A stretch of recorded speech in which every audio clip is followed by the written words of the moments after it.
This conference will now be recorded. Go ahead. Great. So Steve Matchett here. First of all, thank you to everybody taking a few minutes out of your day to join this webinar. And as always, our thanks to everybody on the front lines taking care of patients with COVID-19. These webinars are continuing on a weekly basis, and this webinar is specific to our clinical colleagues in critical care medicine.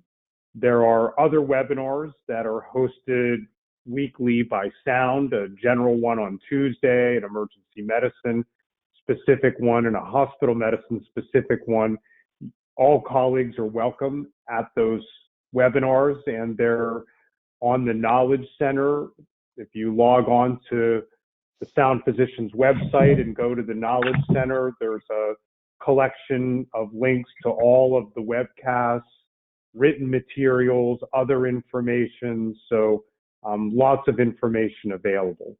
And as we move forward with these critical care specific webinars, we're going to be transitioning from reviewing CDC guidelines and those kinds of statements, because those are not changing or in flux on a very rapid basis at this point, but really using this forum as an opportunity to begin to share observations and clinical pearls from our teams that are caring for a lot of COVID patients, with others around the country that are seeing some COVID cases but are still somewhat in the preparation mode for the influx. And so across the country, with 200 intensivists, the body of knowledge and experience within our group,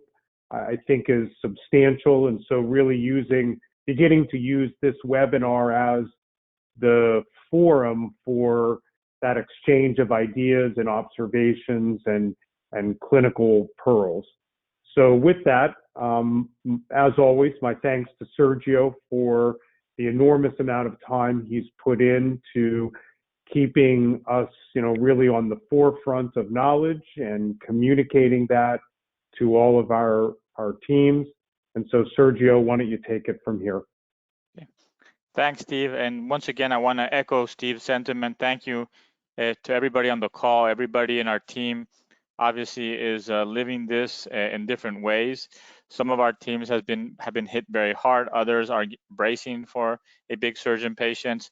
But everybody at the bedside and in the support teams that we have are working extra to try to get through this together as one team. And once again, my thanks and my appreciation. And really, just want to say how proud some of the things that I hear make me being part of this team.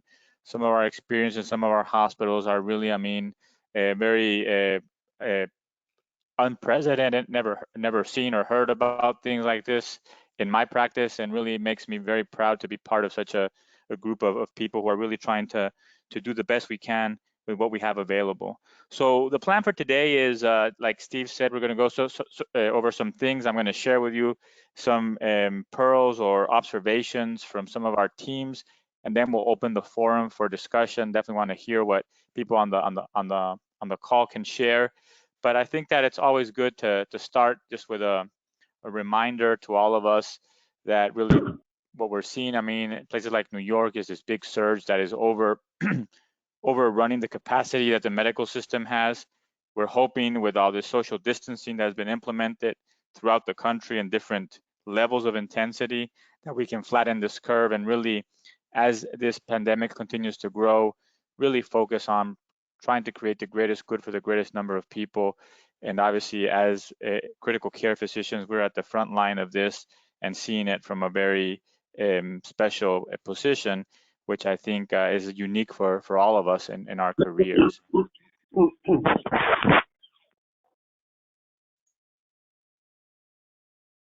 So what we'll cover today is we'll start with a situation report, talk a little bit about what's going on worldwide, nationally, and what's going on at Sound.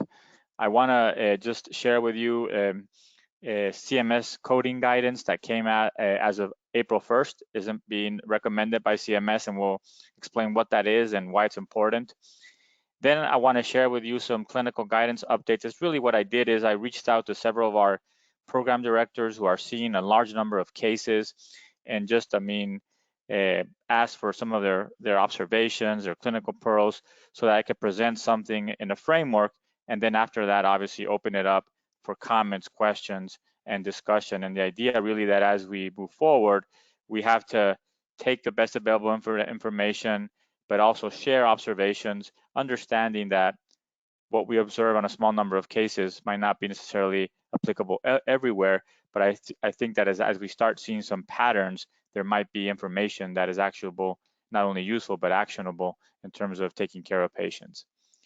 So in terms of the situation report, this is the latest that I obtained a couple minutes before the call. As of today at 2:24 Central Time, we passed the barrier of 1 million cases worldwide.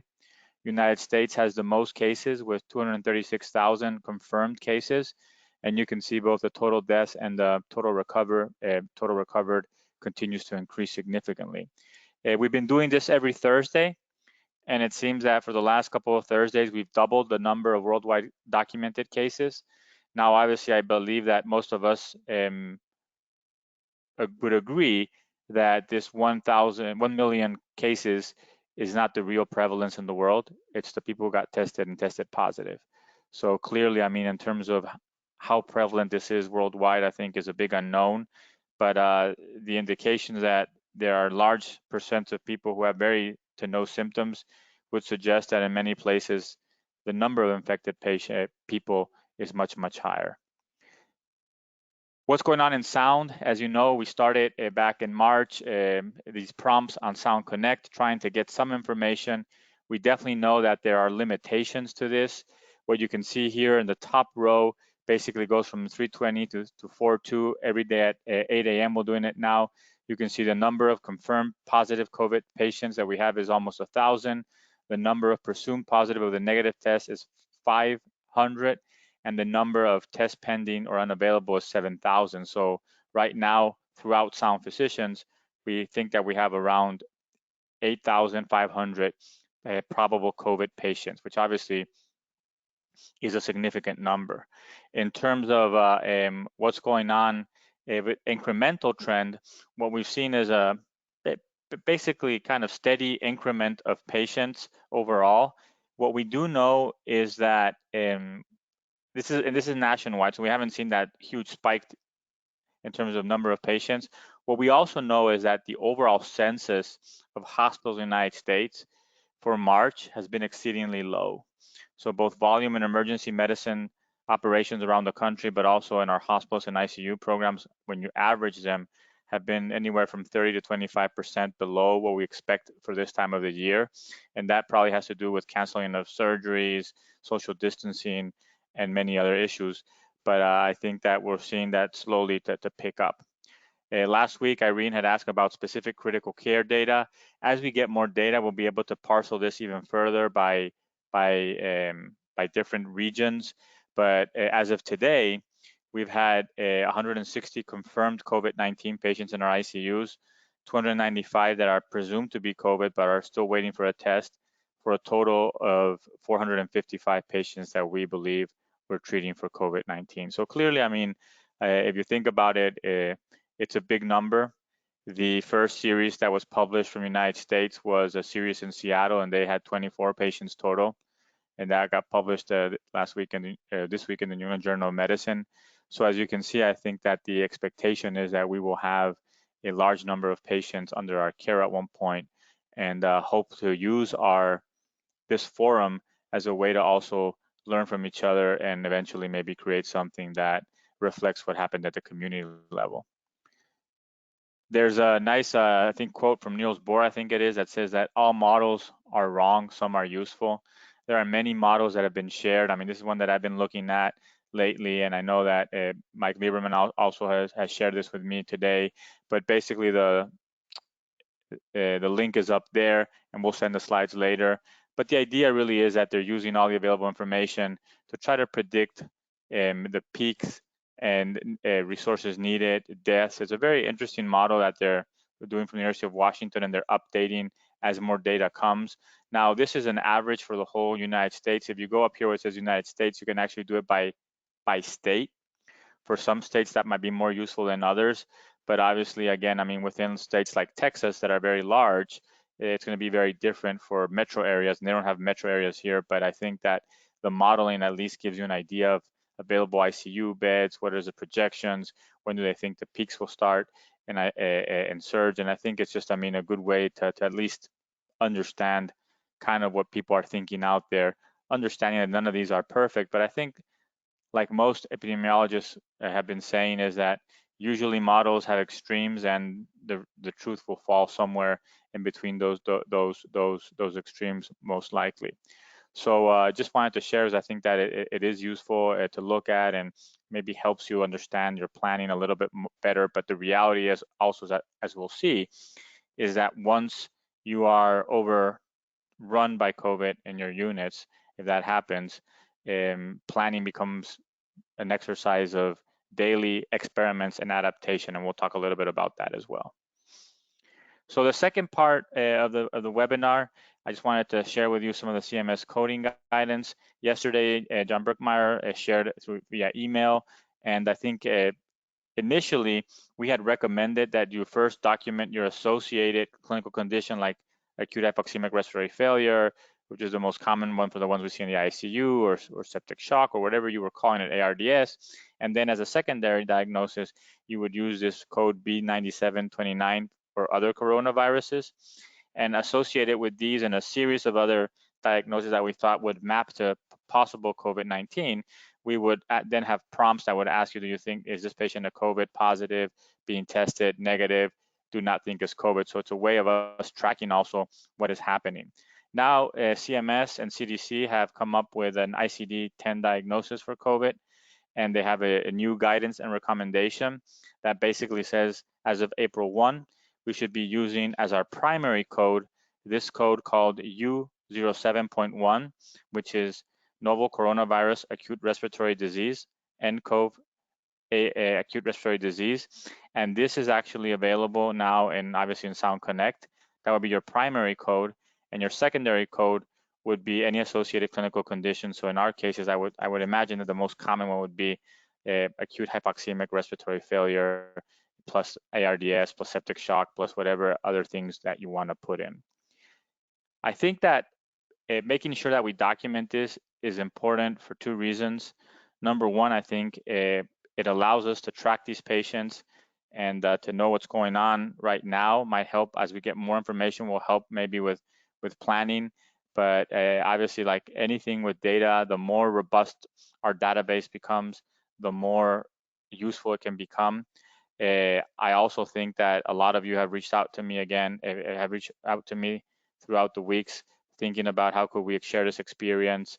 And that is something that I think would be phenomenal when the time comes. And this would also help us track all those patients. And the second reason, which I think is also as important, and the reason why CMS and CDC are recommending that we use these codes, is because if there's any type of adjustments or support, federal support or state support for hospitals and physicians and physician groups for COVID-19, for the pandemic, it probably would come from identifying these codes. So I think that it's important for us to document this for those reasons. And I think that as we move forward, and I'm sure a lot of you are having more and more patients, I would encourage you to really focus on very deliberate documentation, very minimal in terms of what we do, but really focusing on documenting our critical care time, which is 100% of what we're doing almost right now in our very busy units. It includes obviously the donning and doffing of PPE. It includes all these things that I think that we're doing for these patients, adjusting the ventilators, talking with families about, end of life, all these things. So I think documenting that does not require a big effort from us in terms of what we need to put, but I think that if we're very precise with the codes and very precise with our critical care time, we'll be in great shape, and I think that's important. And I know that some of you are writing questions. I will get to all those questions in a second. Before I go on here, let me just see one thing. Chat.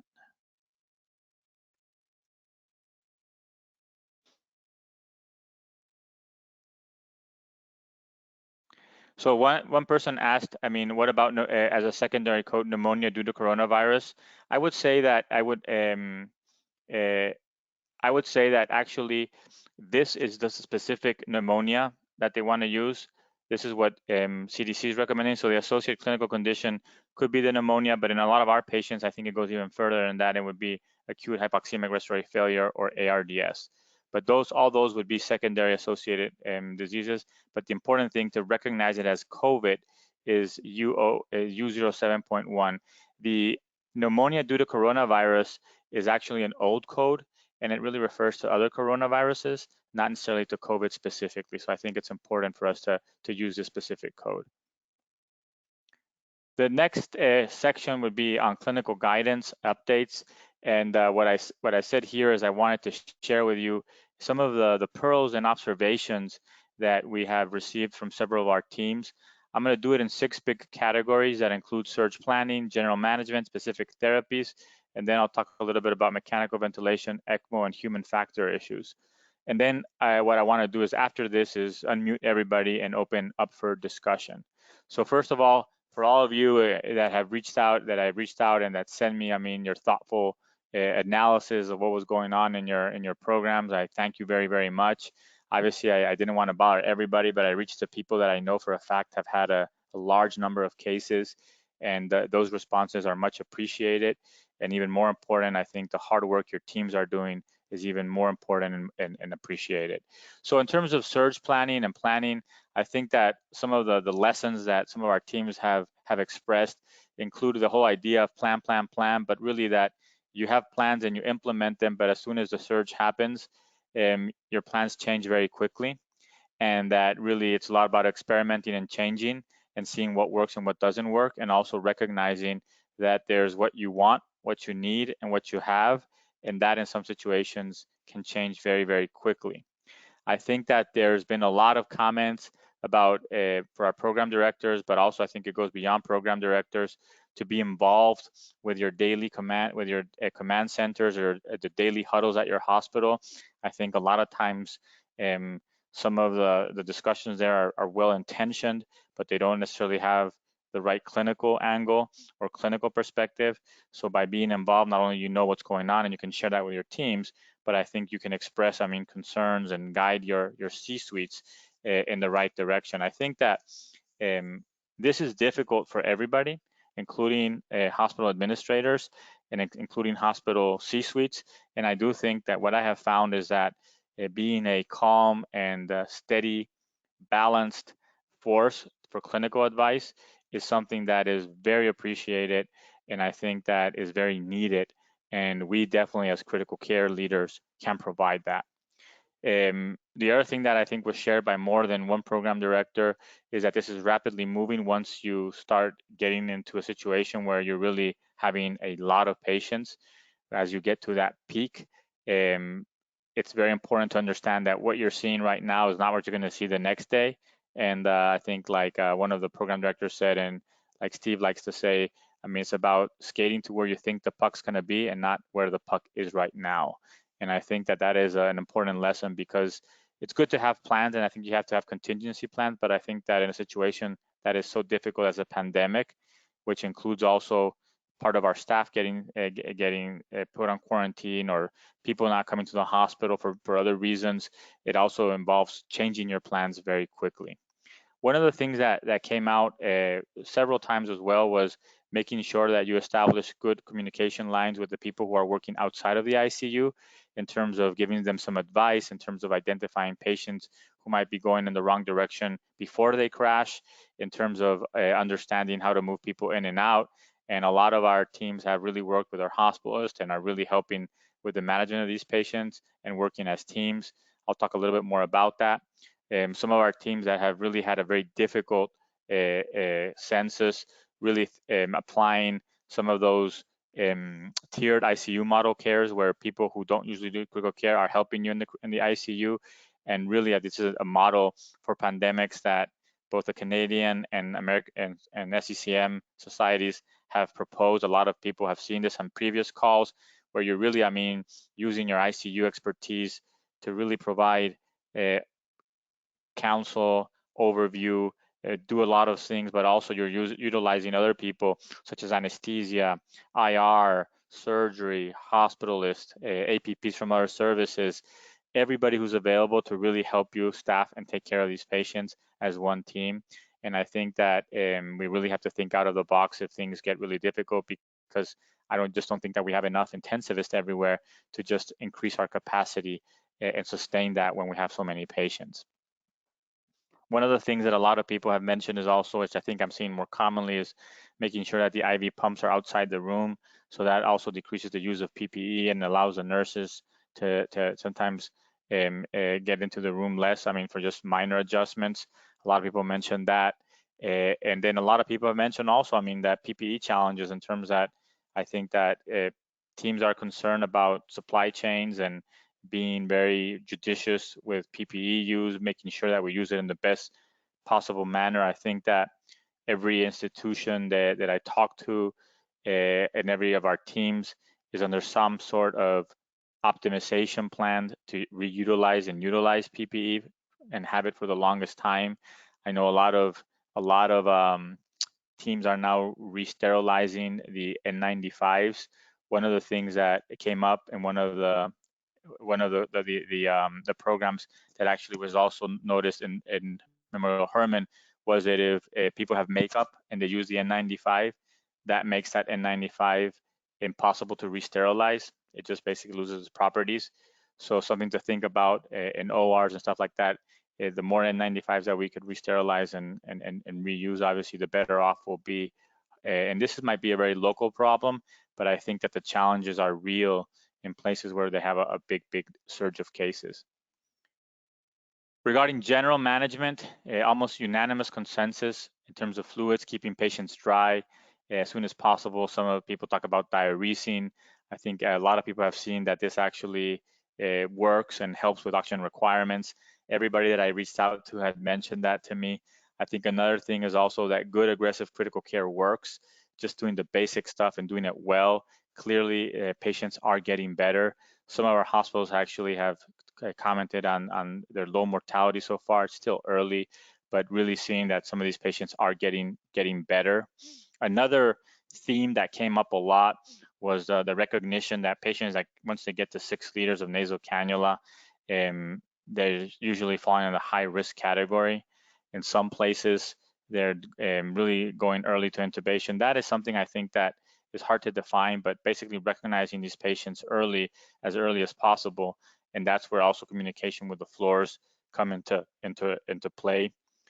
Other teams have shared with me that patients who are non-rebreathers, when they got escalated to BiPAP, decompensated and didn't do very well. And a lot of people really are trying to avoid BiPAP.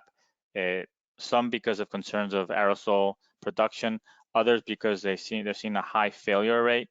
And I think that the jury is out still in terms of how to best utilize this, but there seems to be a growing consensus, a growing feeling, I shouldn't say consensus, a growing feeling among our clinicians that maybe using high flow nasal cannula is the way to go in some of these patients. And also in terms of intubating them early, some people you might avoid to intubate them if they respond to high flow nasal cannula and some other things that we'll talk in a second. From a pharmacy perspective, three things that came up more than once. Drug shortages, especially with RSI. Some places, obviously we think about ventilators, we think about PPE, but now we're starting to use drugs that we don't usually use as much. And some people have encountered some shortages with RSI. There's been a lot of talk today about neuro issues with these patients. So on one hand, I think that clearly in New York, they've recognized that some people are presented with neuro symptoms. I think that it's very difficult to say people, that's I think where people don't understand prevalence. If everybody in the city has coronavirus, there's gonna be somebody who has a stroke with coronavirus. Doesn't mean that they stroked because of the coronavirus itself. Now, when you look at the series of COVID positive patients that have been published, Neuro symptoms have not been as prevalent. It's really mostly respiratory, but as the numbers increase, clearly we'll see all sorts of things associated with it. Doesn't mean that it's produced by the coronavirus, but there's also been talk about some of these patients requiring a lot of sedation, and sedation being a problem, a lot of the sedatives that we usually use for mechanical ventilation being a problem. And one of our teams actually working with the pharmacists are trying to use more oral drugs as complement or a supplement, and just start thinking about these things as well, because as you start using more and more of those drugs, you might get into trouble. There's been a lot of talk about clotting and clots in these patients. I don't think that I've definitely seen in one of our COVID patients clots in the quinton that I've never seen anything like that being pulled out. So clearly they might have some hypercoagulable state. Some people have gone so far as they make that observation to say that they all should be heparinized. I have no idea, but I do think that some of our teams share that they are actually using regular DVT prophylaxis, which makes sense and goes back to just doing good critical care. Regarding specific therapies, we talked about this last week.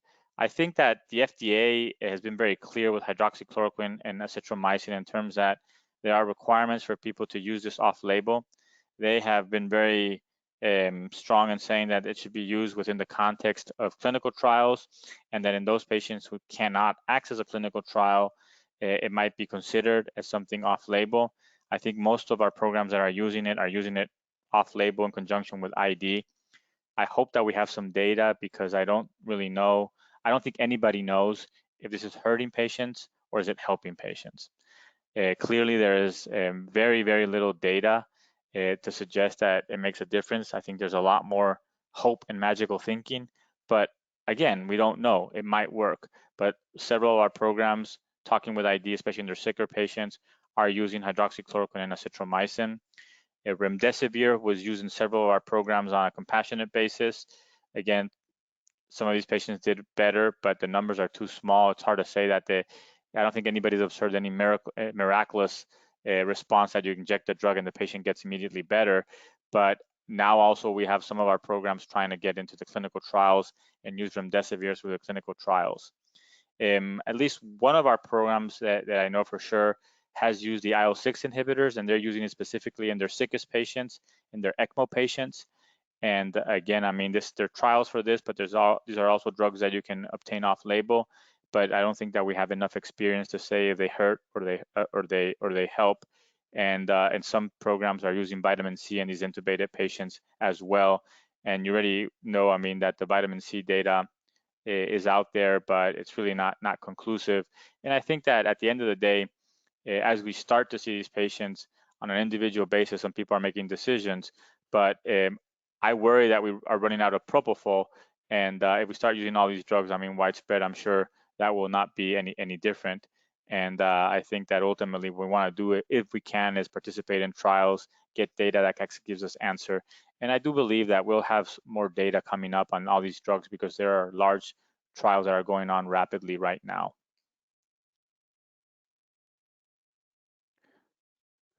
The second three areas that I wanted to touch on were related to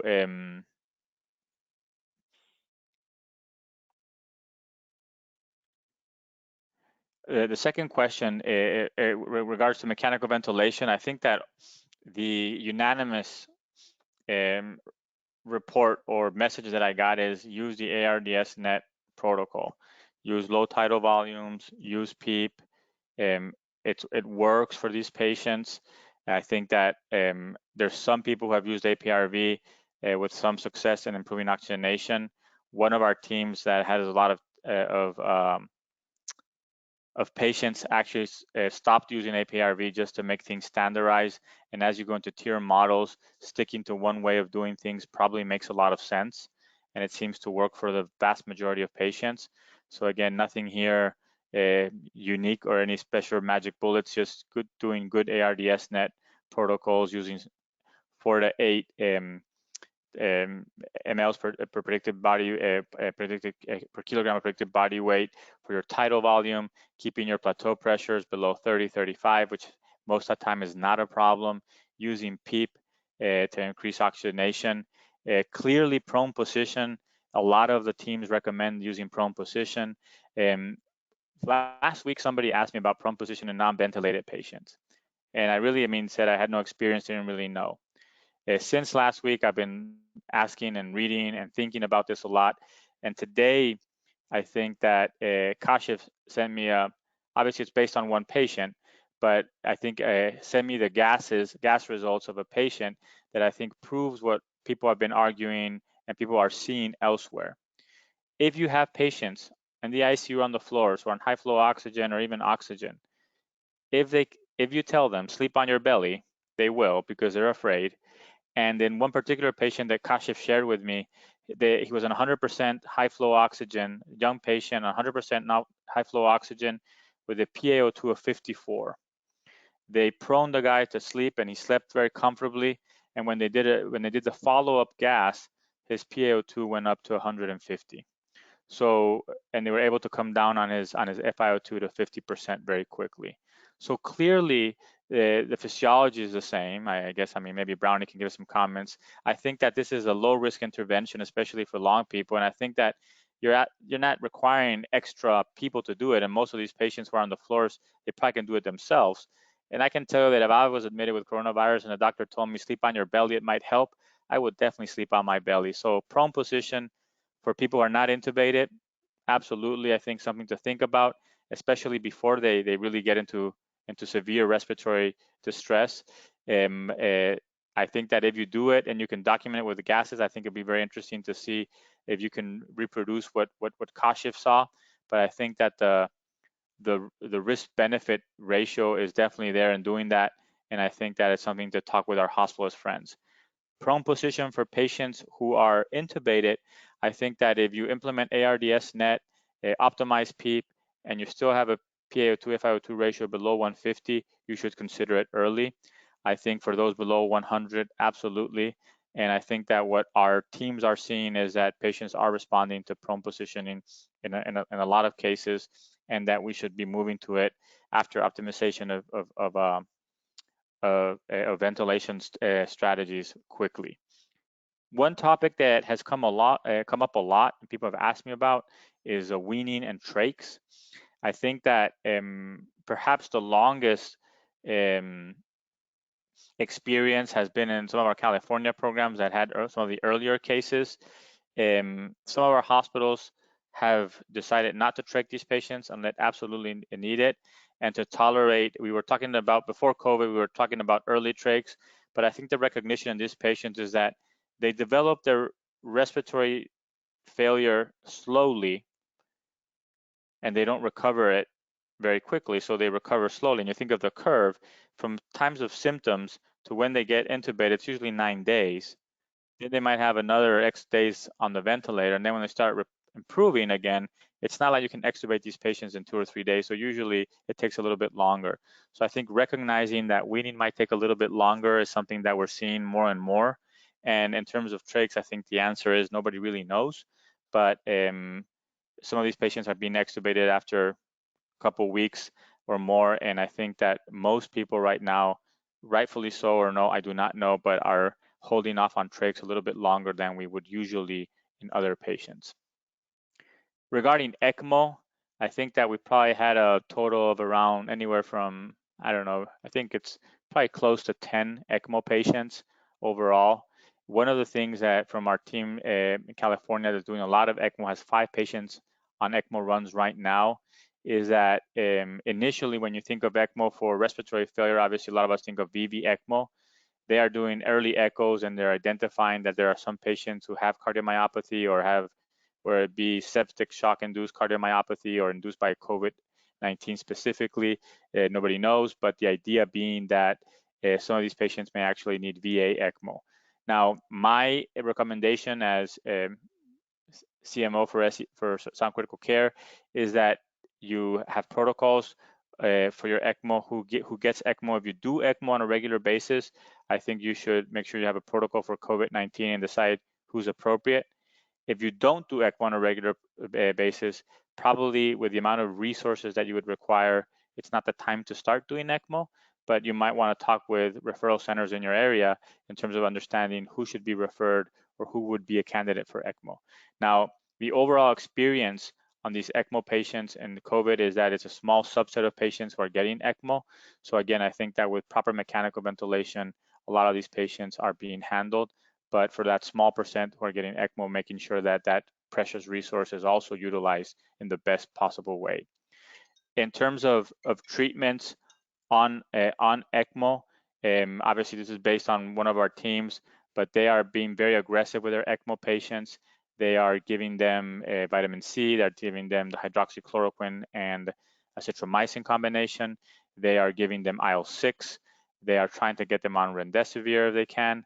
They are also doing plasmapheresis with FFP before their IL-6 inhibition. And really, I mean, doing a lot of things that are very cool, but I think they're trying to get some data to see, I mean, what's the impact of all these interventions on these sickest patients of all. The final bucket that I think was very, very important, and that came, I mean, also from observations from our medical directors and teams that are taking care of these, is like how difficult communication with families has become.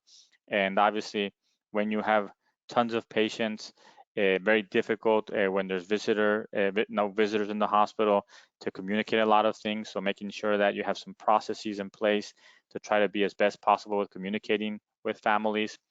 One of our teams in Nyack, I mean, shared with us the recognition that some of these patients are dying alone, and they started a campaign or initiative that nobody should die alone. And specifically, one of the patients, an elderly gentleman who died with one of our APPs by his side, and the wife could not thank us enough for that gesture. And I think that in a time when there's so much stress, when there's so much suffering and so much anxiety, not forgetting that the one thing that since we've had any clinicians, whether they were trained or not, that has probably made a difference is compassion. And not forgetting that even in these times, I mean, that might be the most important thing you do in a shift, but making sure that we think about it. Be present for the staff as much as possible. I mean, obviously, we are very focused on our critical care perspective, on our clinicians, but at each one of your ICUs, you're a leader. The nurses, the RTs, the other people who are in the hospital really, really need, I mean, your support, really need you to be there to lead them and show them what's the way to move forward, even when it's difficult for us. Recognizing the burnout, which really has to do more with the moral injury of being overwhelmed by all these patients in some places, and talking about, frankly, trying to support each other, really working on morale upkeep, celebrating all the wins that we have, the small wins, trying to do things for the staff. I think it's very, very important. And finally, something that I think is super important is that we really should try to create in our units a safety culture where we're all PPE buddies. And if you see somebody not washing their hands appropriately or doffing off the wrong way or going into a room without proper protection, that we can create a culture where we can actually help each other not do that. And it's not about, if I tell you don't touch your face or don't do this, it's not because I'm trying to reprimand you, it's I'm trying to protect you. And I do it because I care about you. So I think that really trying to work on that safety culture. So this is kind of a summary of all the things that people shared with me. I try to put it together in a way that was digestible. And what I would like to do now is basically open the call. And first, I mean, if there's anybody who wants to share their experience or they have any questions, we can go ahead and do that. Oops, there you go. So if you want to talk, go ahead and talk. If you don't want to talk, please mute yourself. But everybody's unmuted now. Besher, I see you on. Hi, Sergio. Yeah, I just joined in. Yes. So I was just sharing with the team a lot of things that you shared with me. For those of you who don't know, Besher is in Nyack, New York. He has had a massive influx of patients, as you might imagine. I think that what they normally have is 12 ICU patients. At one point, they had in excess of 40 ventilated patients. This is a daytime only program. And Besher, you want to share anything with us from your perspective? Sure. We really got hit big time on Sunday. We had 16 admissions, 16 ARDS cases at the same time, kind of back to back, in one day. We are, we usually have 2 ICUs. We're up to 4 full ICUs. We're getting ready to open the 5th location now to turn it into ICU. Nothing really different than what I shared with you before. It's just we're seeing a lot of renal failure in these patients. The elderly, so far, we haven't had any luck with the older patients. Younger patients, they're showing some signs of improvement. Some of them are showing some signs of improvement, but it's very slow. Unfortunately, yesterday we lost a 44-year-old patient. In terms of anti-IL-6, we had a patient that had really nice dramatic response. We had another patient that had a really nice response the first day, and the next day she got much worse. They are all responsive to, or for the most part, they've been very responsive to proning and high PEEP, but especially proning. They've been doing really well. The problem is when you turn them back, they become hypoxemic again. But when we did it every single day, then it's a kind of slow, gradual improvement. We had success with 2 patients. We had a 19-year-old that was intubated. We were able to get him off the vent, and he got discharged eventually. We had a 55-year-old that also got intubated. We're seeing a lot of young patients that have no comorbidities. Some have underlying obesity, some don't. We had a patient who was admitted yesterday with DKA, had no other complaints, and he tested positive, and he actually crashed this morning at 22 years old. So it's just we're seeing all kind of presentations, nothing really specific. For the most part, it's the respiratory symptoms, and it's kind of the same thing when they present. If once they go on 100% non-breather mask, it's about 24 hours later they're intubated on the vent. Kind of same cases over and over and over again. Many loss of comfort care, loss of comfort measures, and as I shared with you before, one of the most difficult thing is the social aspect and dealing with families who are not able to come and visit. They're constantly calling, asking for updates. So we've been trying to assign a person to communicate with the family on a regular basis, return the phone calls. We're trying, once we put someone on comfort measures, we assign someone to try to spend a little time with them in terms of going into, we don't want also someone to spend a long time in the room, but just to go every now and then into the room. And that has been also helpful in terms of giving the family some degree of comfort, knowing that their loved one is not really alone.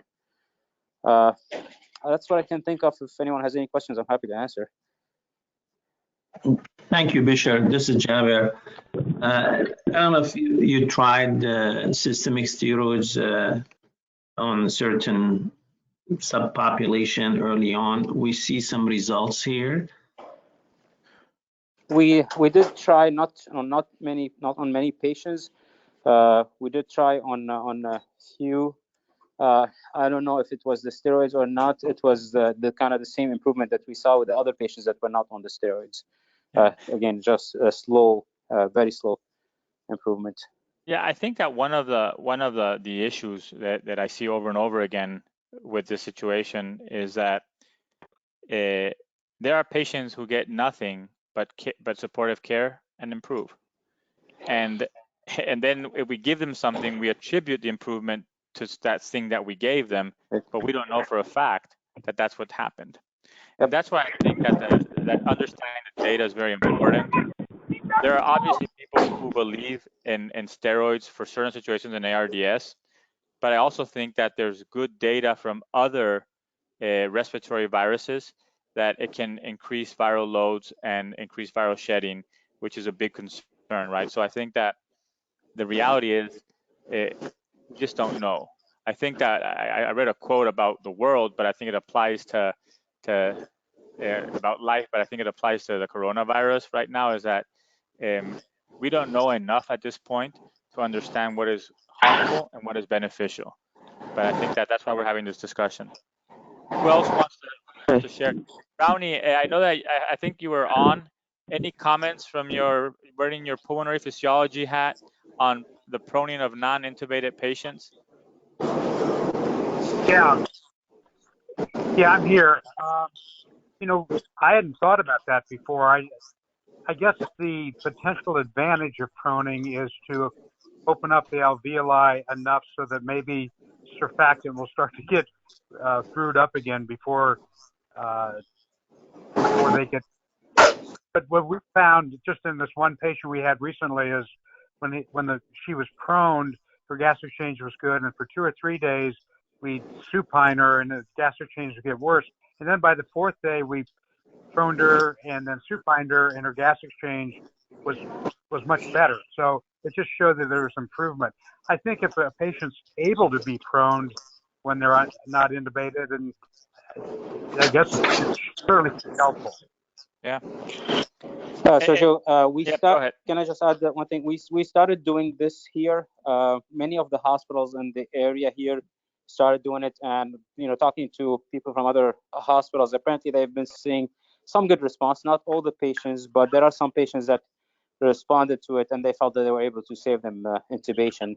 So patients who are on venti mask or 100% non-breathing mask, if they can prone, they're asking them to lay on their abdomen for most of the day, and hoping that will help. Interesting. Okay. Beshar, this is Ankit from St. Louis. I have a quick question. How are you guys staffing the 4 ICUs? I'm just curious. With difficulties, with severe difficulties. We have, the nurses are getting crushed. They're really doing a phenomenal job. We're supposed to get some help, but unfortunately, they won't be here till next Tuesday. But there are ICUs where, they have 8 patients with 2 nurses because some of the staff also are getting sick. The therapists are running around nonstop. Yesterday, we were down to 3 vents only, and luckily the hospital was able to get 10 more. But it's very difficult. And in terms of staffing for us, the intensivists, unfortunately, one of our crew members got sick. So right when the wave started, so that made it even harder. But Ratam was fantastic. She showed up 3 days ago and helped us big time. Without her, we would have been drowning. And then we had 2 other pulmonologists also here, and a group that also joined us, and they've been also terrific. And Chris, also from Philly, he joined us today. So we're welcoming any help we can get. There are other specialists. We had a surgeon that sat in the ICU the other day and just helped the nurse with medications renewal, stuff like that. We're using some of the medical students with some of the communications as well. Some of the internal medicine people, OBGYNs, they're all kind of chipping in and trying to help as much as possible.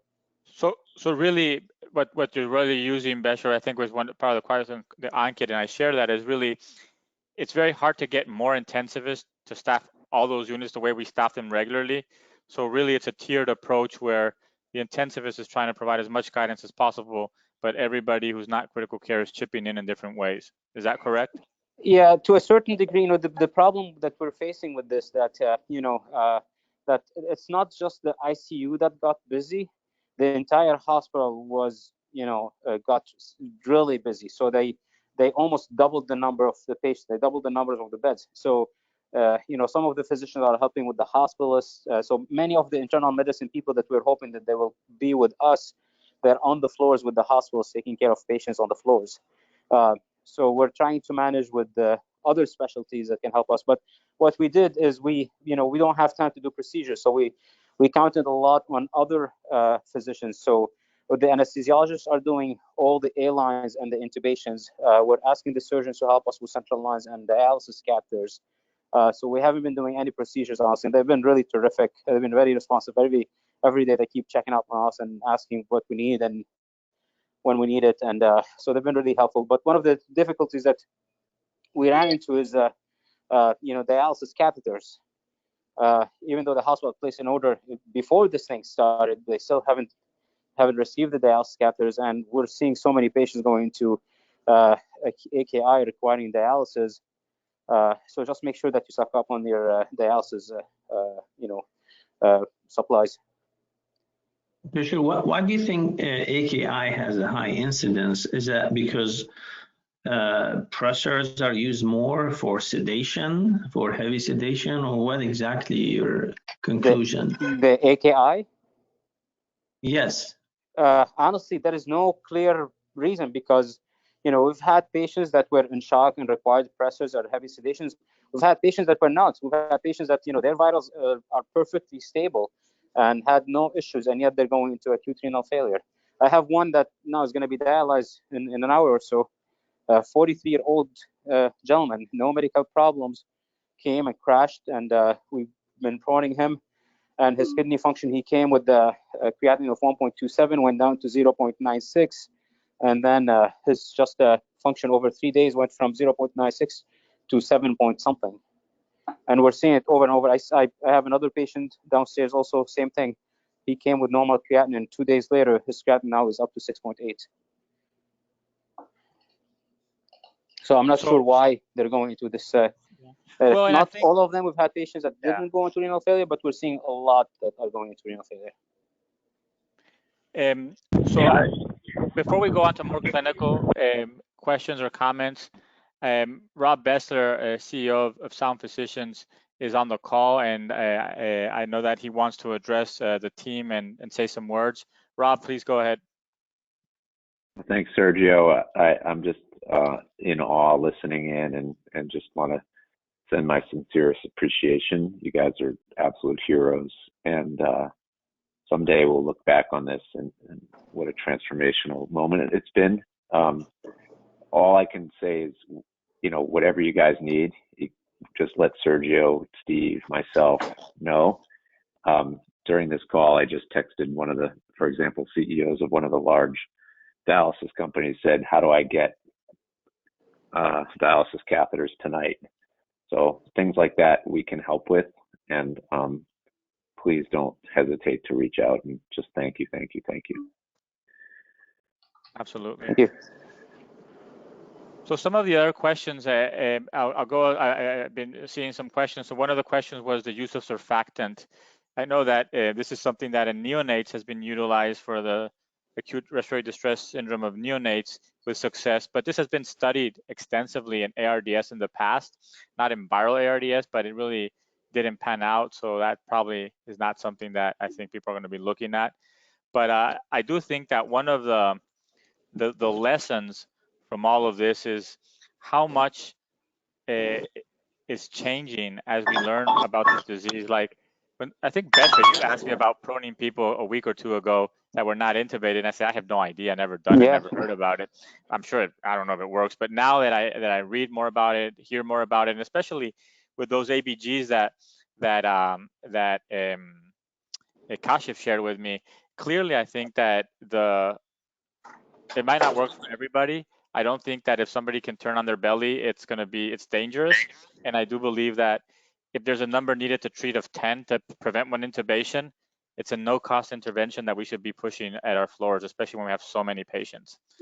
So something to think about and share with our hospitalists. They've been consulting, pulmonary, of course, a lot because many of these patients are severely hypoxemic. So I reach out to all the pulmonologists. I ask them to start, proning patients on the floors, and hopefully, we can save some patients the intubation. Okay. Excellent. So I think that if anybody has any other comments, if not, I think that we'll stop the call here. We'll reconvene Tuesdays. We have our Sound Physicians All Colleagues clinical webinar. And then we have each one for the specific clinical lanes. We'll keep ours on Thursday, but really, again, want to echo what Steve and what Rob said. You guys are heroes, really proud to be part of this group. And if there's anything that we can do to help, please reach out. I think that we'll get through this together, but clearly, very, very unprecedented times and people facing some challenges that a couple of months ago we never imagined would come our way. Question. Steve, any other parting words from your part, or? Nope. No, just be safe out there. Keep up the great job. Hey, Sergio. Thanks, guys. Yes. Hey, one last thing. I've seen a lot of comments on false negatives. Testing's kind of ramping up, and is anybody seeing out there? There's a recent article in Wall Street Journal today saying 30% could be false negatives. Then I've read another article, 20% could be false negatives when tested after 5 or 6 days. Is there a lot of concern that people? Yeah. So what I can say though is that what we know about the test is that definitely there is a percent of false negatives, especially when you do a nasal swab. If you do a nasal and pharyngeal swab, that goes down, and if you do a deep tracheal aspirate or a mini BAL, we don't recommend bronchoscopy, it goes down even further and significantly. So what I would say is that for the ICU, we should be, if it's negative up front from a swab in the ED or on the floor, and you're concerned, if you send a tracheal aspirate, it's less likely to be a false negative. I think that you also need to understand what your lab is seeing. Like I saw data today from Memorial Hermann, and when they looked at their samples, their false negative rate or the discordance of test is much lower. So I think that it's something to keep in mind, but I think that what we can do in the ICUs is send more deep aspirates, which according to one report had a 93% sensitivity, which is much higher. So something to keep in mind, but I think that's something we have to follow. And there's so many tests being deployed right now that it's hard to say this something that's universal for all tests, but that's a good point, John. Hey. Thanks. Okay, guys, well, we'll stop here. And again, thank you so much for joining. Thank you. Thank you. Outstanding. Thanks, Sergio. Thanks, guys. Sergio. Thanks, Sergio. Bye. Sergio.